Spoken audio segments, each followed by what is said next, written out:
Holiness Pope Tawadros II, Pope of the See of St. Mark and Pope of Alexandria, on behalf of the clergy and the laity of the Diocese of Sydney, I wish to extend a warm welcome to the Father of the Father and the Shepherd of the Shepherds, His Holiness Pope Tawadros II. Your Holiness, we are honored and blessed to have you amongst us in your first official pastoral trip as the head of the oldest Christian church in the Middle East. Your Holiness, just to let the people know, you had been born in Egypt in 1952. Pope Tawadros is a graduate from the Faculty of Pharmacy from the University of Alexandria. After successfully completing the theological degree, His Holiness took monastic vows in the monastery of the great saint Saint Bishoy in Wadi Natrun. This happened in 1988.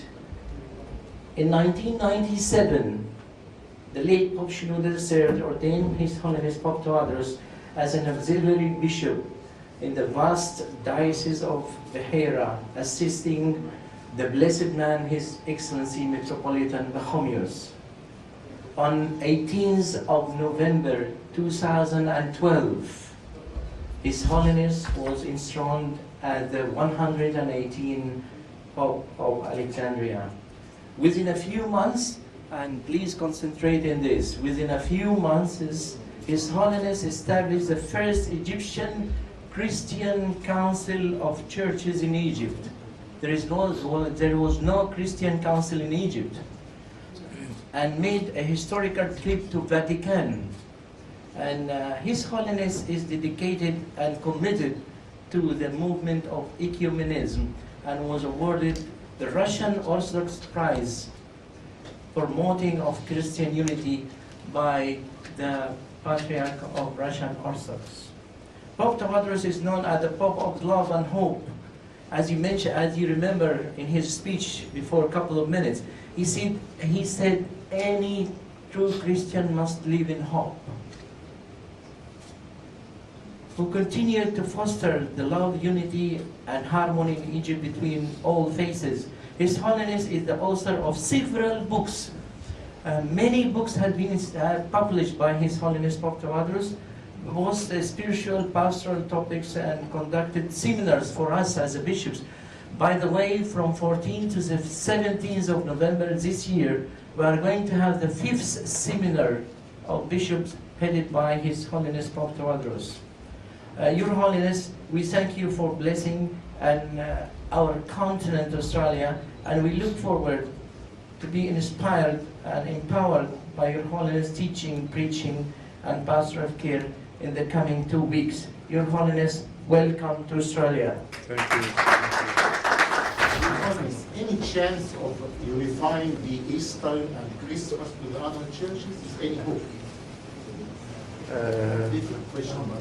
About the Christmas? Christmas and Easter.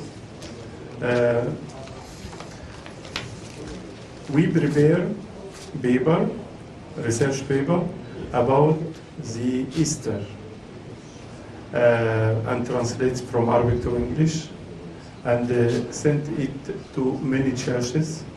And for me, I discussed this matter with His Holiness Pope Francis, with Vatican generally, and we suggest that the celebration of resurrection or Easter may be at the 2nd week or the 3rd week of April every year. We are waiting as a discussion this research paper with the Eastern Orthodox churches. But of course this will consume some time. Your Holiness, you're here in Australia for quite an extended period of time. Can you tell me what you're hoping to achieve on your trip, and if you feel also that the Australian government is doing enough in your mind to protect Coptic Christians here? This is my first visit to Australia as a Patriarch of the Coptic Orthodox Church, but I have been here from 5 years for short visit, about 1 week or 8 days. This is a pastoral visit for the Coptic Orthodox Church, because one of the duties of the Pope of Egypt is to visit our churches all over the world.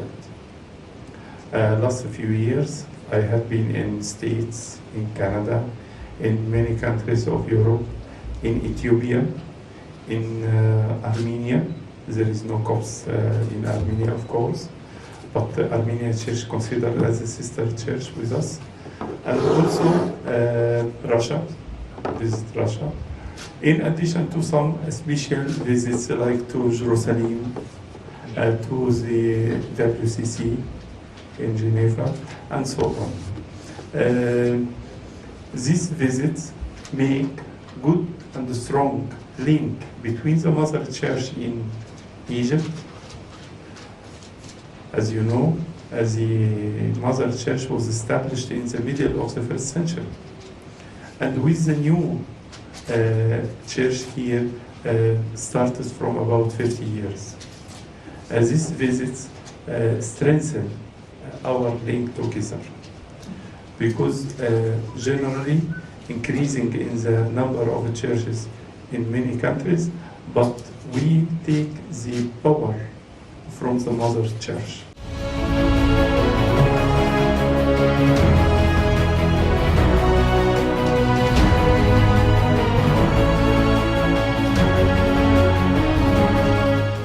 Just as a follow-up to that, do you feel that there are challenges trying to practice as a Coptic Christian so far away from the Mother Church?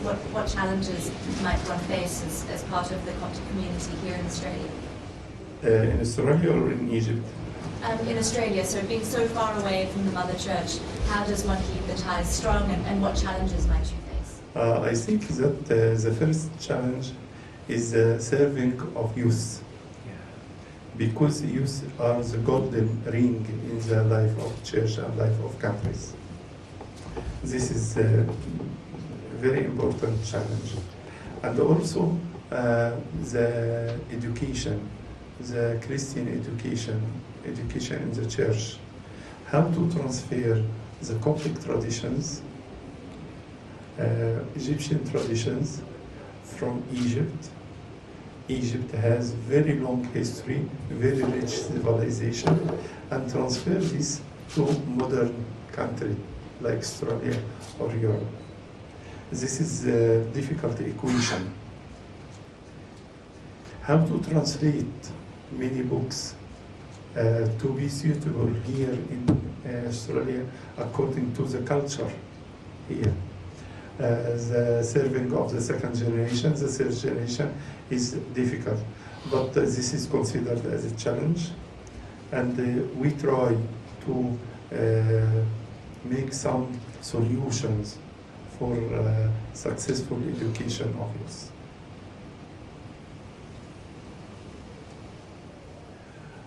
I am coming from Egypt from about 5 days, but last few days I had been in Japan. The first time in Japan, the first time of a Coptic church is established in Japan. This church will be considered as a bridge between Japan and Egypt. Especially, there is good relation between Japan and Egypt. Now in Egypt, from this year, this schooling year, the Japanese schools will be started in Egypt, in 18 schools. And also the Japanese university called E-Just will start in Egypt, also in city of Borg Al Arab near to Alexandria, and so on. Therefore, the cooperation between Japan and Egypt will be help Egypt to build a new Egypt. We need to build a new Egypt. We have many dreams in Egypt. Egypt is a special country. I would like to say that Egypt like square, 1,000 kilometers in 1,000 kilometers. 2 lines on water, 2 lines on desert. And in the middle there is Nile River. Nile River, all Egyptians, or most of Egyptians, live around the river. We live on 8% only from the total area of Egypt. Therefore, we drink from the river 2 things. We drink water and also drink mild nature. All Egyptians are moderates.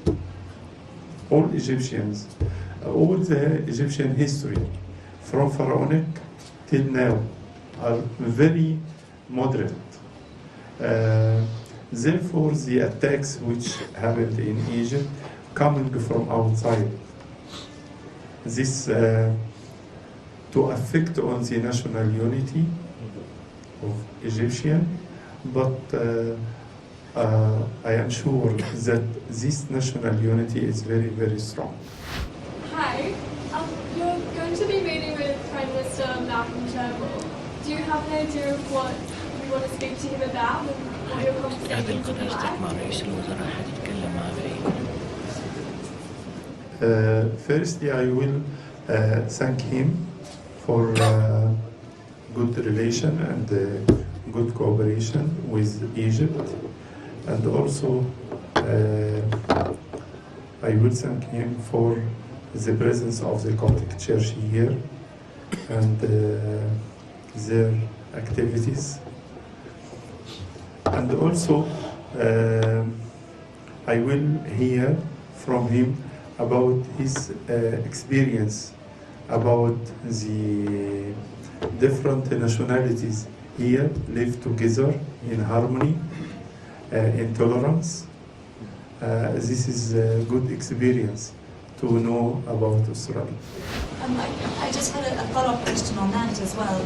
Do you feel that after all the attacks on Coptic Christians around the world, that the Australian government is doing enough to protect the Coptic Christian community here? I know there have been some decisions around whether or not Coptic Christians should be sent back to Egypt from Australia, and there have been some tensions around immigration. I think this question must be answered by the bishops here and by the priests here, if you want. I think the Australian government is doing more than it's supposed to be, because the Prime Minister of Australia visited the Coptic Orthodox Church to express his condolences for the victims in Pastoral, in Tanta, and Alexandria. This is not the first. This is second time, because the previous Prime Minister Tony Abbott visited us as well and expressed his support to the church. This is number one. Number two, we have a good relationship with the Minister of Immigration, Mr. Peter Dutton, and he's listening to our voice, and he's supporting us. Number three, we have good relationship, sorry, this is the last point, with the Minister of Foreign Affairs, Julie Bishop. And we met here not as a bishop, but as a conference of Bishop of Australia, Eastern Bishop of Australia, and also to meet the Premier of New South Wales recently as a conference of bishops. So we have a good, strong relation. We thank the Australian government for their great support for us. Your Holiness, I've got a question about, you showed a lot of love in the past 5 years, despite all what happened to the church there. And you got that resilience and love, it's very obvious in your message. I just want to know from you, what do you think the future in Egypt will be? And how can we, as Australians here, and our land is back home in Egypt, how can we help this message to come out? The message of love is the main content of Christianity. God is love. And also we depend on love in action in our daily life. And this is very important to us and to express our faith in Christ. Also, by the way, when we speaking or talking about the unity of Christian churches, I use the cross as a symbol to explain this unity. This unity started with love, this side, and continuing with studying and dialogue, and completed by the prayer together. Therefore, the first step is the presence of love between all the churches, between all the societies. I consider that the love is the powerful factor in the relations of any society. This is important. But now the world is very hungry for love. Why? Because the men now are dependent on machines like mobile, like iPad, like net, like computers, like televisions. Therefore, the feeling of love are decreased. This is effect on the humanity life. The message of love must be the main message for every minister or teacher in the church. This is the first one. Australia is going through a plebiscite istihdat on same-sex marriage. It's important that the Christian church in Australia, the Coptic Church of the Christian Church, should have a clear message where people should stand in terms of same-sex marriage. Thank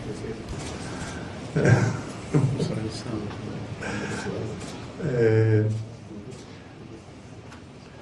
According to the Holy Scriptures or the Holy Bible, when we read either in the Old Testament or in the New Testament, there is no at all same-sex marriage. Therefore, this marriage is completely refused from the Christian faith. When God created man and woman and formed the first family, was made by man and woman.